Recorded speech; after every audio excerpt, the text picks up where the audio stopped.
beautiful they came out. You have no option, no choice. You have to make those potatoes. They are divine. Come with me because we are about to make the quickest, the easiest, but the most flavorful dinner you've ever had. My special mashed potatoes with perfectly cooked chicken cutlets. Let's get started. So let's start on the potatoes. So I have here 3 pounds of Yukon Gold potatoes that I peeled and washed. I rinsed them off. And then I have a pot of ice cold water next to me. So what I'm gonna do is I'm gonna start cutting up the potatoes. Now, the smaller you cut your potatoes, the quicker they're gonna cook, right? So I like to cut each potato in half, and then in half again, and then make half moons, about 1/4 of an inch thick. So this is what we're looking at, right? And I'm gonna do that to all of my potatoes. And you wanna make sure that when you cut your potatoes, that you're cutting them all the same size, because you want them all to cook at the same rate. So you don't want some thicker and some thinner, because you will have mushy potatoes. So I'm gonna cut all these potatoes, and then I'm gonna get them in the pot, and I'll show you the next step. Okay, so all of my potatoes are cut up now, all the same size. So now we wanna get them into our pot. So I'm just gonna put them in the pot of water. And then I want to show you the water level, because that is so important when you're cooking potatoes, right? Especially when we're trying to make a quick and easy meal.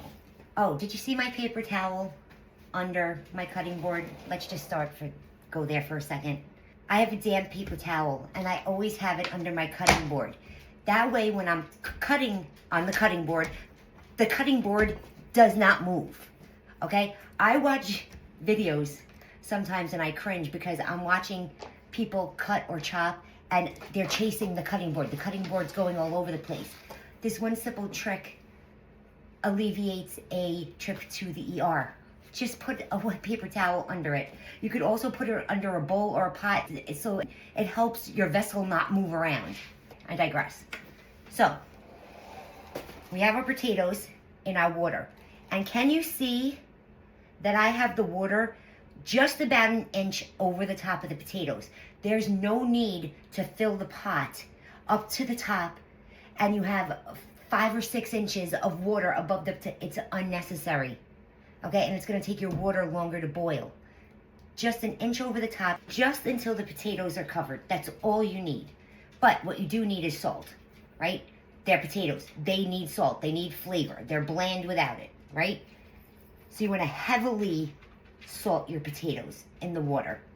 Now we're gonna pop this on the stove, and at this size, once the water comes to a boil, they're gonna boil for maybe between 12 and 15 minutes. But at the 10-minute mark, I'm gonna start testing it with a fork, and as soon as the fork is inserted without resistance, they're done. I pop the lid on my pot, and just so that it helps the water come to a boil faster. Again, we're trying to be quick and easy here. But don't walk away from it, because the second that water starts to boil, because of the starch in the potatoes, it's gonna overflow the pot, and you're gonna have a hot mess to clean up. So let's just pay attention to that. Okay, so our potatoes are done. It took about 12 minutes for them to boil and become tender. So I drained them, and then I put them back in the pot. I like them to go back into the pot and sit for a couple of minutes, because it evaporates any excess water that could be remaining.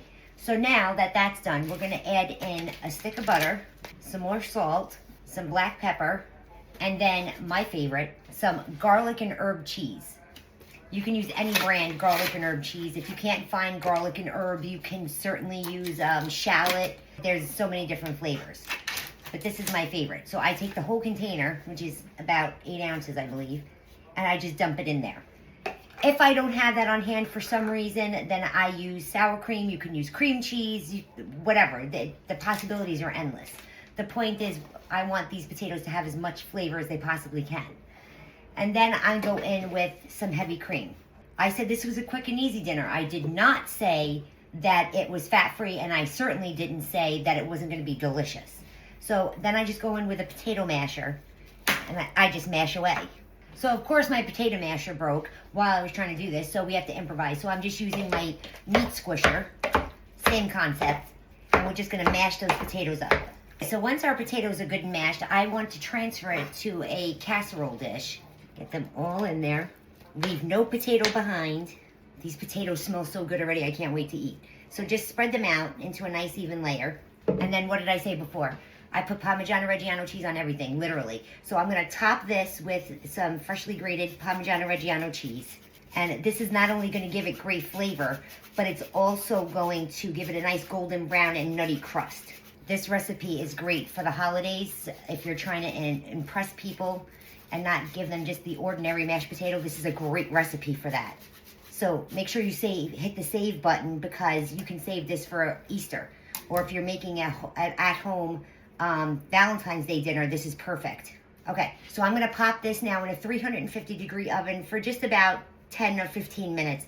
What this is gonna allow us to do is not only achieve that golden crust that we're looking for, but it's also gonna give us time to fry off our chicken cutlets. Look at this. This is gorgeous, and I can't wait to eat.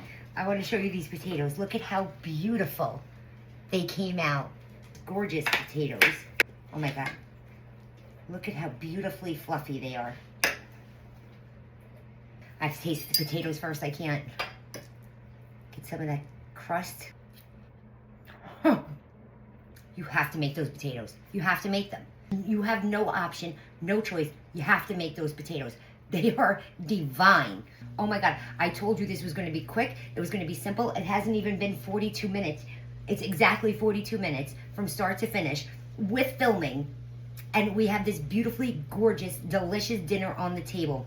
Guys, make this. If you want the recipe for my chicken cutlets or the potatoes or both, just comment the word recipe in the comment section below. Tell me which one you want, and I'll be sure to send it to your DM. Thanks for hanging out with me.